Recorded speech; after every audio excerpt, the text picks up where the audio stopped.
Hello guys, today I will be showing you how to export and import Chrome passwords.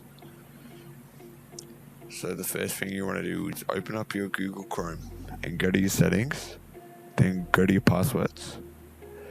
Then after that you click the three dots, then you click export passwords. I'm gonna do that right now.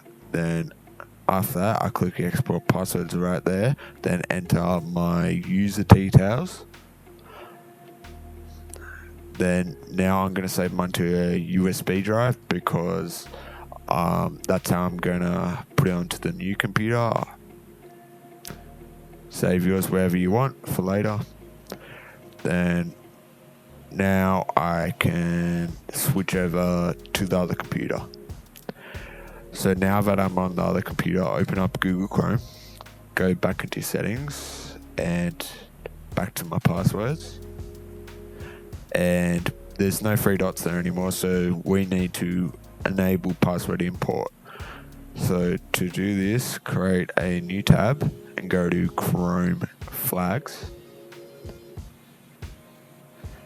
Then after we're in that, we will search flags, we'll search for password import. There it is right there. Then change default to enabled. Now I'm going to relaunch my Chrome. Now if we go back to our settings passwords, and now we see three dots and we got the option to import passwords. Click import. Then I'm going to get mine from where I saved them earlier on my USB drive. And as we can see now, my passwords are there. That's all.